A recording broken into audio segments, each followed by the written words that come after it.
Hi everyone, welcome again. And in today's episode of De-Stress with Dr. E, we are going to be talking about 6 things to look out for in your workplace to know if you're going to be continuing with them in the nearest future or you found your dream job. So I know that this is the end of the year and it's very important for you to be listening to this podcast at this time. In as much as some people may be listening to this later at different times, it will still be very, very useful. So that being said, here are things you should look out for. It's more like a workplace evaluation. I think sometime in November or October. So my workplace sent out a survey to feel about the workplace. They wanted to gauge employee satisfaction. They wanted to gauge whether we would want to continue there, whether we want to recommend the workplace to other people. When I took that assessment, it was so familiar with me. The structure was familiar with me. Reason being that I have trained and become certified in work-related stress management. So there are 6 basic framework of assessing a workplace and the risk of stress among employees and employers. So these 6 basic frameworks was what my workplace used in carrying out that survey. And to be honest, it was so detailed. If you're fortunate to work in such a place that considers your interest, that considers your welfare, your opinion, then you're very blessed. I must tell you, because when such assessments are done, they put it into practice. They use it to implement new strategies or to know things to consolidate on so that the workplace will remain a safe space for employees and even other people that may want to join the organization.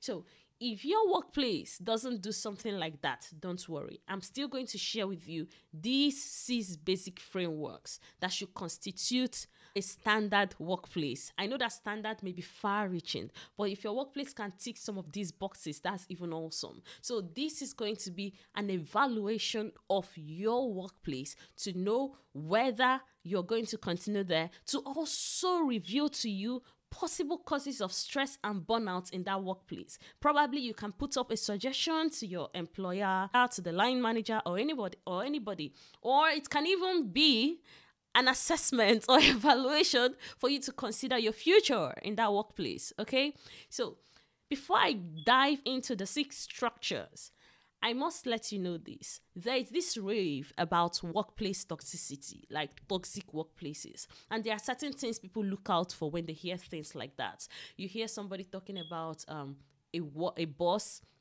that is so demanding, or a boss that is just toxic, or work colleagues that are so intolerable that you just can't work with, So the focus is usually on the people, the boss, the colleagues, and then sometimes you hear things about the workload. And then when you hear things like this and your workplace doesn't tick any of these boxes, you may be bound to be like, okay, my workplace is not toxic. That means I'm not at risk of any stress or I shouldn't be burnt out. But let me tell you something. You can be doing what you love and still experience burnout. You can be working in that your supposed excellent workplace, yet you're undergoing stress and burnout. And in this episode, you're going to understand why I said this. So let's quickly dive in and share the 6 basic structures, okay? Now, the first one is what is called demand. When I talk about demand, there are 3 things. You can have your pen and paper and be writing while I'm talking, okay? So there are 3 things under demand. So demand is basically the demand on you from your workplace. So it could be 1, due to workload.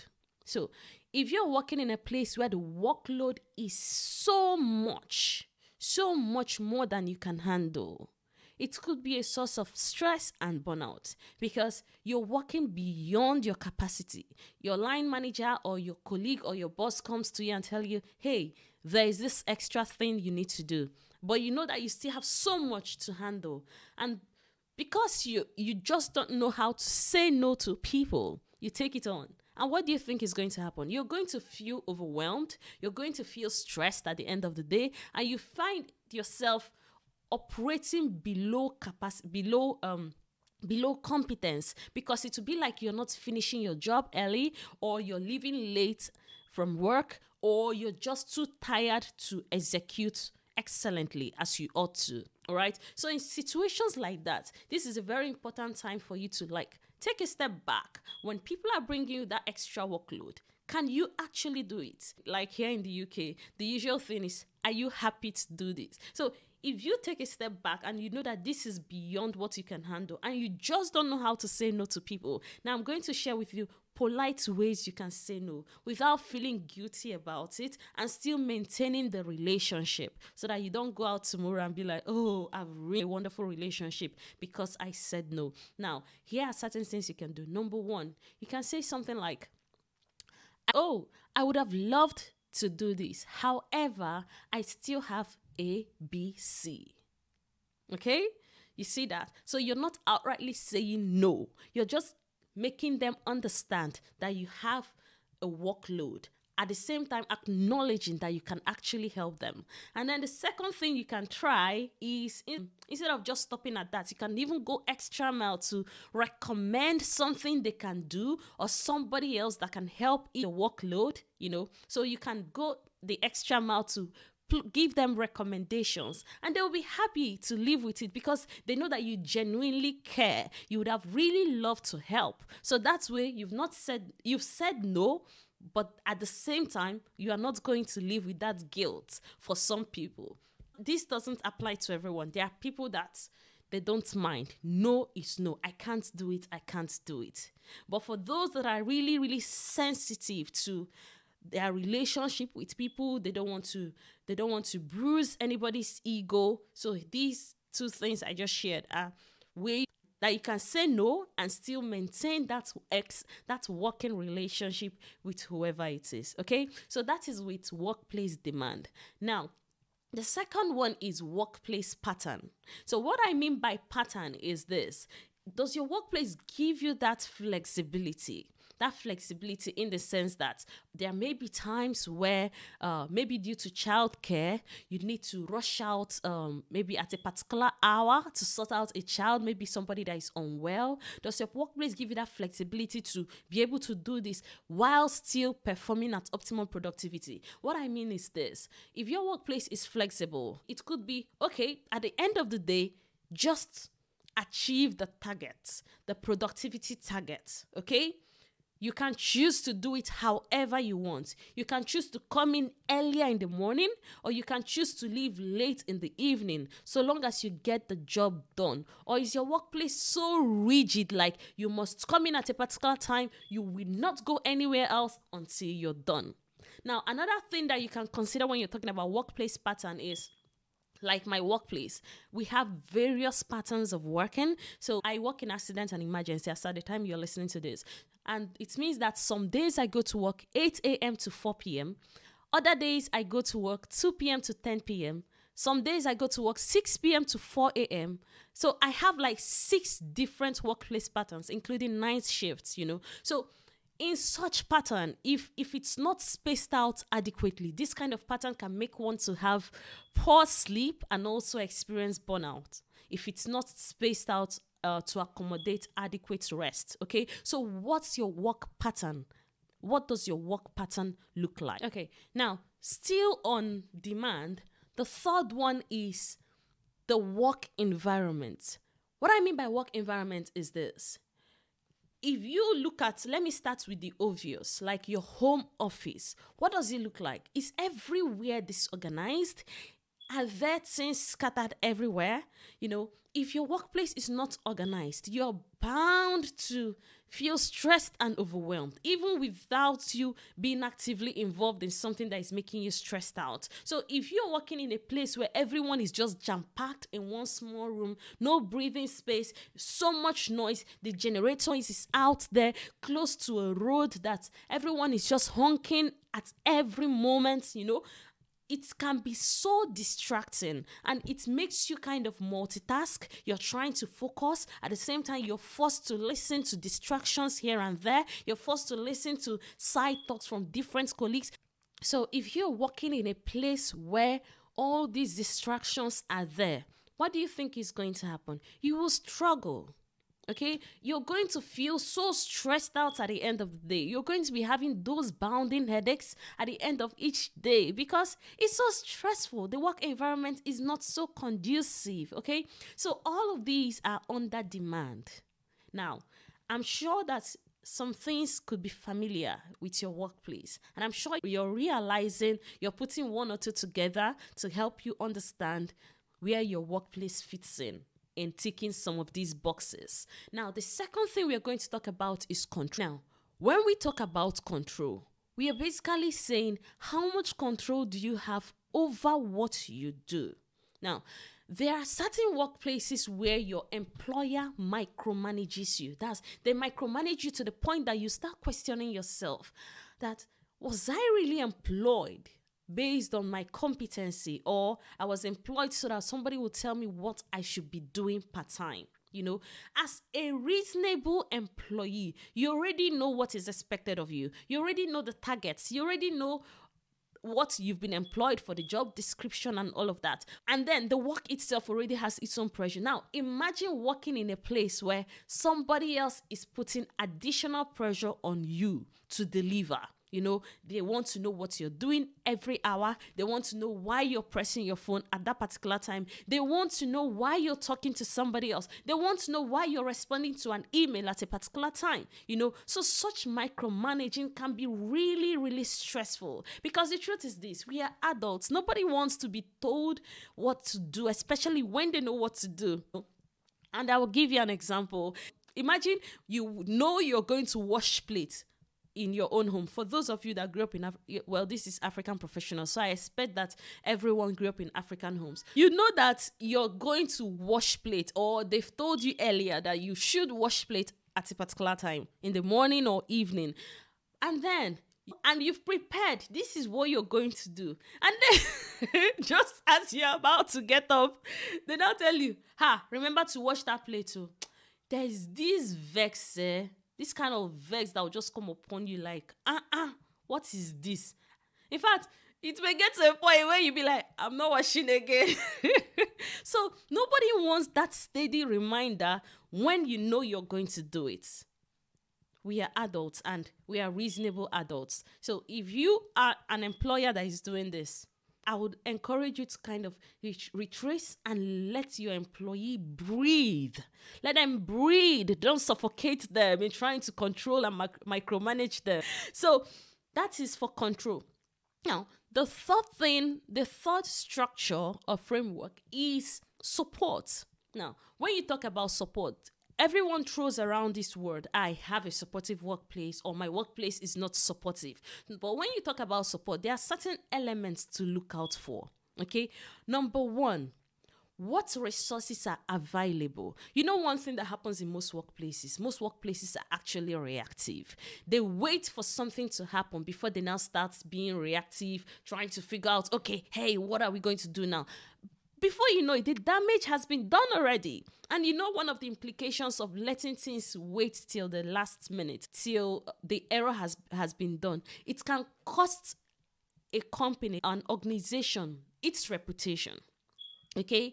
Words of the mouth spread quickly. And we are in social media era. You don't want your workplace to be on the news or in the news for the negative reasons. You know, you don't want your workplace to carry that tag of, oh, this is a toxic place, they don't support the staff. If you bring up a complaint, nobody cares about you, you know. So you can be proactive. If your workplace is proactive in the sense that, okay, you can ask questions, or when you're employed, you've seen your contract or you've seen your workplace policy on how they react, on how they respond to situations like workplace bullying. What is the policy there? Or things like having resources to upgrade, or resources like well-being resources, which is very, very essential for every workplace at the moment. Like if I'm stressed, who can I talk to? If the workplace is stressing me, can I confide in the HR to actually support me? Or the HR is going to use my story to turn it against me and eventually get me fired? So these are the things we look out for when we're talking about supportive workplace. Okay, now another thing, you're talking about resources to help you upskill, to help you grow. Because if you come into a workplace, you shouldn't be the same person that started the job. Along 6 months down the line or 1 year down the line, there should be a difference. There should be that opportunity to grow. For instance, you want to do a training. Your workplace should be able to say, okay, we can support you. Even if we don't give you the money to do the training, we can support you, like giving you the break, or let me say 1 day off, 2 days off. Go and do the training, upskill, improve yourself, gain the extra knowledge. By doing that, you are also adding value to our company. Okay, so in some cases, yeah, you may want to be doing it for the future purposes, but in the meantime, it is an added value to the company. All right, so your workplace should be supportive to let you upgrade and upskill whenever is necessary. And even there should be mandatory trainings for employees. So it shouldn't be like, okay, you've been there for a long time, no trainings, you're just doing the same thing, going to work and come back, no challenges, nothing at all. It can be so boring. And then you start wondering why people are resigning, because they don't see themselves progressing. People want to be better 5 years down the line, but such workplace isn't offering it. So how is it really supportive? All right. So you now realize that there are so many elements when you're talking about supportive workplaces. All right. Now we are going to talk about the fourth structure, which is relationship. Relationship is about relationship with your peers, with your colleagues, relationship with your bosses, with your managers. How does your workplace support something like that? Does it create that positive environment to make it easy for everyone to relate with each other? Let me tell you something. In your workplace, you're spending like minimum 1/3 of your 24 hours. So essential communication or great working relationship with the people you're working with, a place where it feels like you're working as a team, is very, very important in the productivity of a workplace and employee satisfaction. I'll give you an instance. If you're with somebody that doesn't see you as a teammate, they are so quick to shout down at you, they are so quick to victimize you, they are so quick to call out your errors, to mess you up. How do you think you're going to feel in such a workplace? You'll feel stressed out always. And before you know it, you're talking about toxic workplace. Before you know it, you're talking about burnout. You're talking about stress and burnout. But if your workplace supports positive relationship, they are quick to tackle bullies, they have policies that addresses any form of victimization, you'll be like, oh, great. This is a wonderful place to work. And a workplace that encourages teamwork. Teamwork. You go to work each day looking forward to the same set of people, because you know that everyone is working together as a team, regardless of your job role, whether you're a cleaner, whether you are the IT guy, whether you are the sales agent, whether you're the marketing person or anything. Everybody is working together to achieve a particular goal. That means we are all a team. Okay? So that is it for relationship. Now, the fifth structure that we will talk about is role. Now, one mistake certain workplaces do is that they've employed you for something and then they expect you to do other things. No clarity. Roles are clashing. Have you been in a workplace where two people are fighting for a particular thing? Let me give an instance. If you could be working in the hospital and then you hear things like, oh, it's the nurses that should do the blood test. No, somebody else says, no, it's the doctor that should do the blood test. If that clarity is not there, there will be conflictions. There will be conflicting rules, okay? And before you know it, it will trigger conflict. It will trigger friction among the colleagues, because nobody really knows who should do what. So every workplace should be clear. Every employee should have clarity on what they are employed for. Okay, even if you're going to introduce something new, make it clear. Let there be no doubts, because once doubts set in, people may tend to work suboptimally. And when they are working suboptimally, you that is the boss will just come up and be shouting, why are you guys doing this? Why are you not delivering as you ought to? Whereas they don't even know what's expected of them. So if you're evaluating your workplace now, figure out, do you really understand what is expected of you in that job? If you don't, I think this is a time for you to ask questions so that you be clear on the expectations and to also avoid conflicts in that workplace. All right. The final thing is change. Okay. Now, it's awesome if you're working in a place where you feel valued.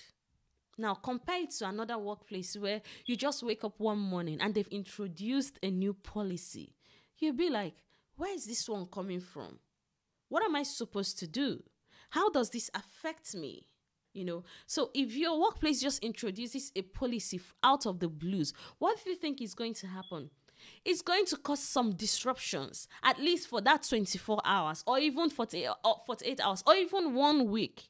That is why it's very important, if you're introducing any policies, if you're introducing something different, a change, you're changing the IT system, you're going to build something else or establish a new office for something, as in any change whatsoever, it's very important to communicate it with your employees ahead of time. And let me tell you one thing that improves productivity in your workplace: if you carry your employees along.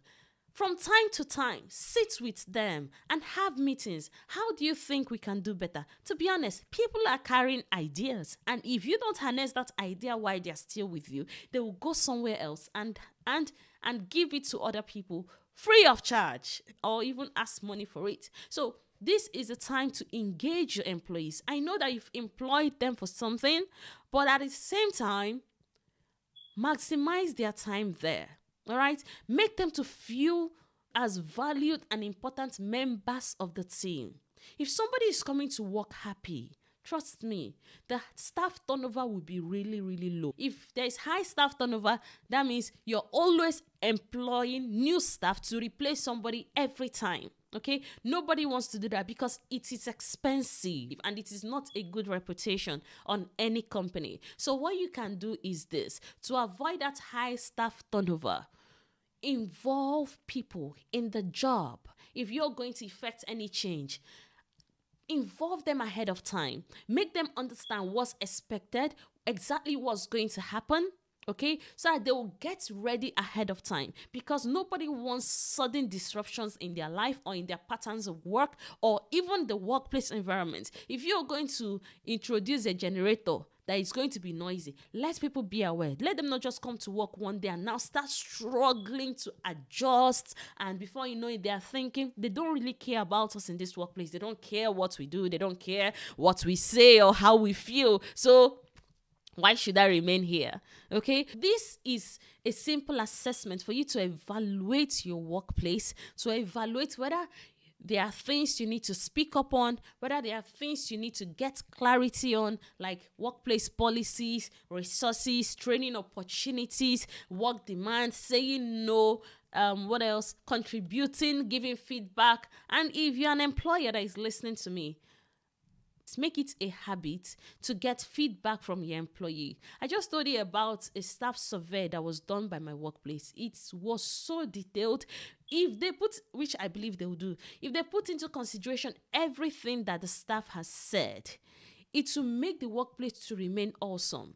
And let me tell you, my workplace, we have a psychologist that comes down from time to time to speak to us, to check in on our well-being. If you are working in such a place, why won't you want to remain there? Before I conclude, I mentioned something earlier, and that is you can still experience burnout doing something you love. Now, if you go through the 6 basic structure, you realize that there are so many things that can contribute to workplace burnout, that can contribute to work-related stress. It's not just that it is a toxic workplace. So many different things. So you can still be doing what you love, but still have burnout. Like in my workplace, I love my job. I love everything with accidents and emergency. However, the work pattern is not so great. It's not so fun, because I just told you about the 6 different patterns of my work shifts. Okay, so if there is no adequate rest, you can be at risk of not sleeping well because your circadian rhythm keeps changing.